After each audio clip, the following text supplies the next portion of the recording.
Let's discuss osmotic pressure. Osmotic pressure is one of the colligative properties और ये एक crucial colligative property है. हम अभी देखेंगे exactly osmotic pressure क्या होता है.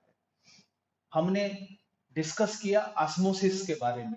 अब यहाँ पे हम देखेंगे दिस इज थिसल फनेल, जिसके क्या बोलते हैं उसको ब्रॉड एंड को, यानी ये पोर्शन में हमने सेमी परमिएबल मेम्ब्रेन की कोटिंग की है यानी पार्टीशन की है, और इसके अंदर में हमने सॉल्यूशन डाला से शुगर सॉल्यूशन. अब उसको इन्वर्टेड पोजीशन में सॉल्वेंट कंटेनिंग कंटेनर में हमने प्लेस किया.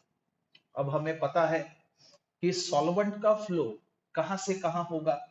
Solvent solvent through semi permeable membrane solution के तरफ एंटर करेगा, क्योंकि हमें पता है during the course of osmosis what happens कि डाइल्यूट रीजन से रिलेटिवली कॉन्सेंट्रेटेड रीजन के तरफ सॉल्वेंट फ्लो होता है, that too through semi permeable membrane.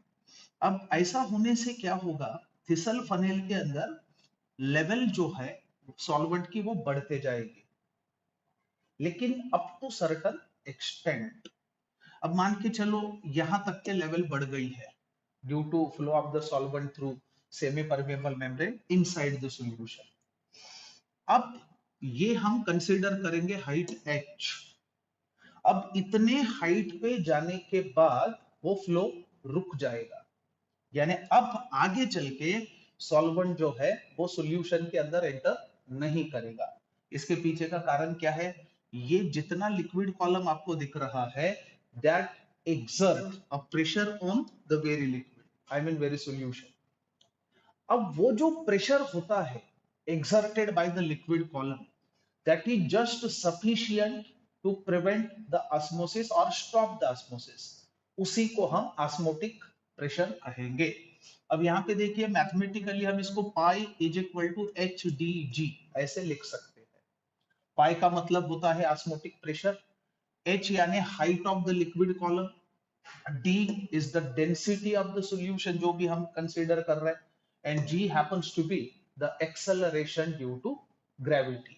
So remember, what is osmotic pressure exactly? It is the excess pressure that must be applied to the solution to prevent osmosis, या hydrostatic pressure जिसको आप बोल सकते हो.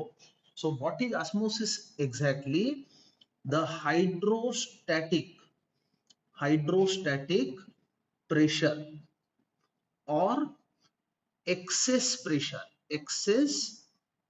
pressure which must be applied on solution side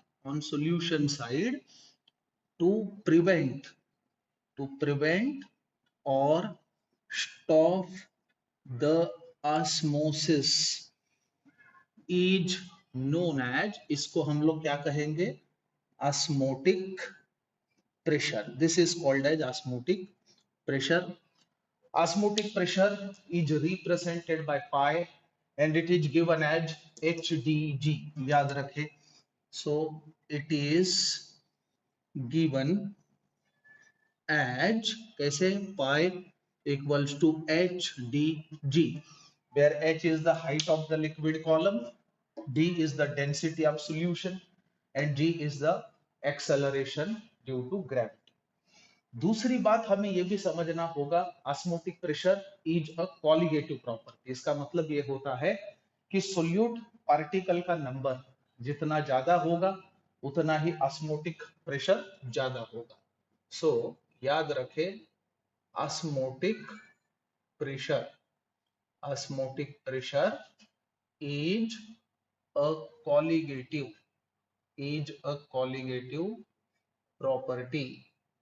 property, यानी कि it depends upon the number of particles of solute present in the solution.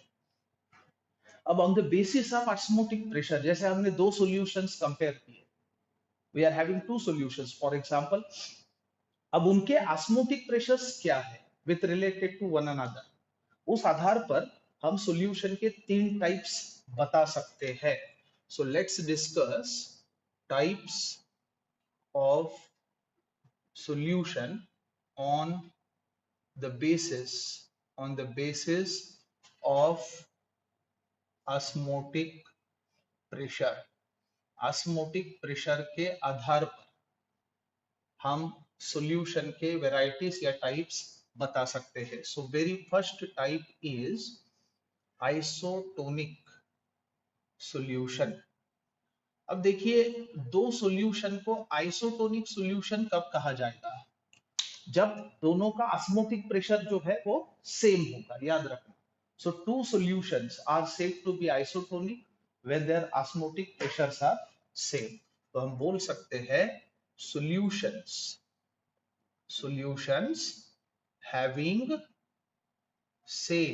having same osmotic pressure are said to be isotonic. याद रखना. और अगर isotonic solutions को आप semi permeable membrane से partition करते हैं तो आपको महसूस होगा there will no osmosis takes place, यानी कहीं का सॉल्वेंट कहीं पे नहीं जाएगा. इसके पीछे का कारण दोनों का मोलार कॉन्सेंट्रेशन सेम होगा और ऑस्मोटिक प्रेशर सेम होगा. अब इस चीज का एग्जांपल हम दे सकते हैं, जैसे कि ब्लड सेल्स होते हैं. हमारे जो ब्लड सेल्स होते हैं जो that is associated with the fluid, यानी उसके अंदर का जो फ्लूइड है that contains what the concentration which is just equal to 0.9% and weighed by volume basis of NaCl, उतना concentration होता है. यानी कि कह सकते हैं कि ब्लड सेल का अंदर का फ्लूइड एक जगह पे हमने लिया और हमने NaCl सॉल्यूशन प्रोड्यूस किया, कितना 0.9% मास बाय वॉल्यूम बेसिस, और दोनों को पार्टीशन किया बाय सेमी परमेबल मेम्ब्रेन. तो आपको समझ में आएगा कि दोनों का ऑस्मोटिक प्रेशर जो है वो सेम होगा. सो याद रखें, osmotic pressure associated with fluid inside blood cells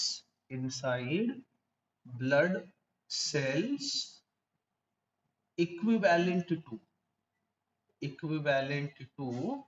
0.9%, that is mass by volume basis of NaCl solution. इसलिए हम क्या कहते हैं, इसे नॉर्मल सलाइन कहते हैं और वो इंजेक्टेबल होता है, याद रखें. So this is known as normal saline which is injectable. यानी हम लोगों को जो सलाइन लगाते हैं डॉक्टर, NS, उसको नॉर्मली हम NS कहते हैं. NS का मतलब होता है नॉर्मल सलाइन. उसमें 0.9% mass by volume of NaCl होता है which happens to be isotonic to the fluid inside the blood. ये याद रखना. अब इसके बाद दूसरा जो वैरायटी होगा that happens to be hypertonic solution. अब देखिए हाइपरटोनिक सॉल्यूशन का मतलब क्या होता है. जैसे दो सॉल्यूशंस हमारे पास है, एक का ऑस्मोटिक प्रेशर कम है, दूसरे का ज्यादा. So solution having greater osmotic pressure is said to be hypertonic with respect to other. यानी हम बोल सकते हैं कि solution having greater osmotic pressure is said to be hypertonic.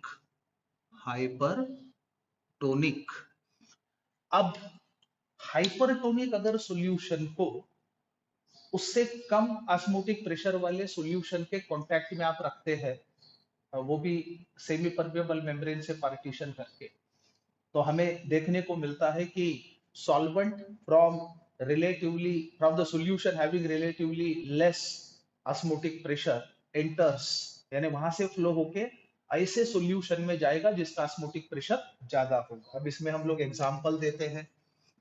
अगर हम लोग सेल्स को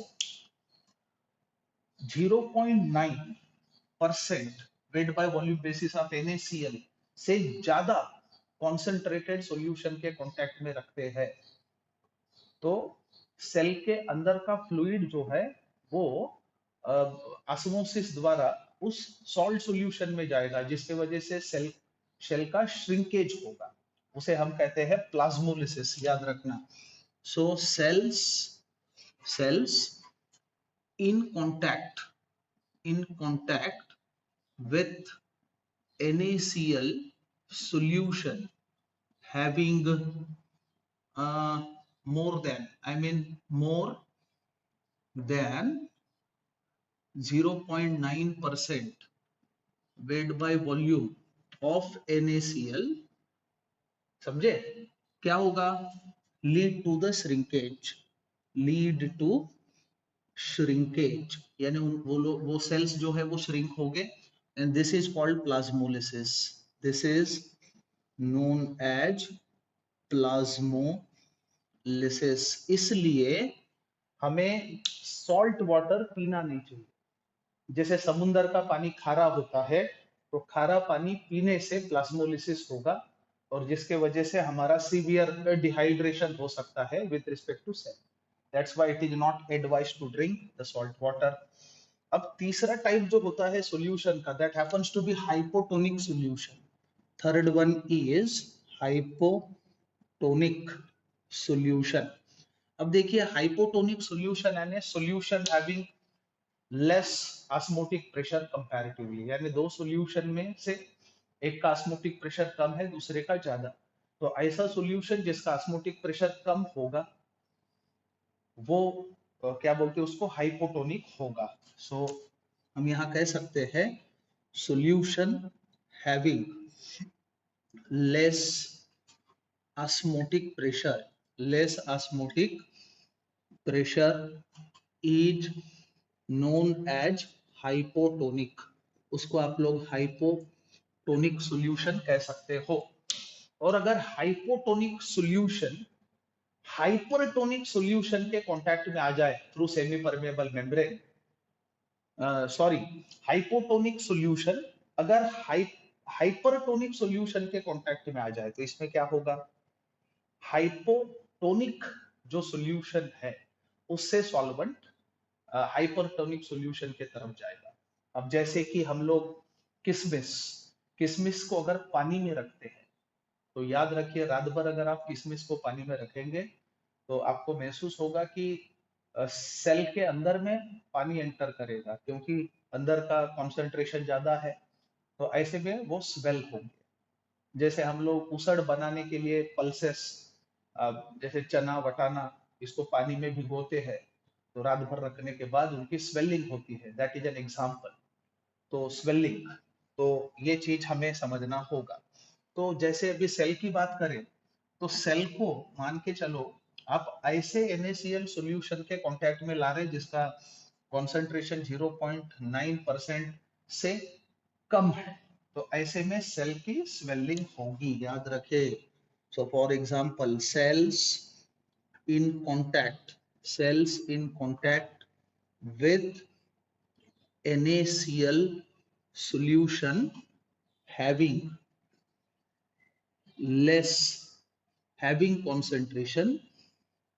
concentration less than 0.9% mass by volume basis undergo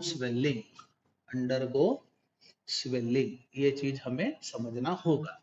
So it was all about osmotic pressure and types of solution on the basis of osmotic pressure.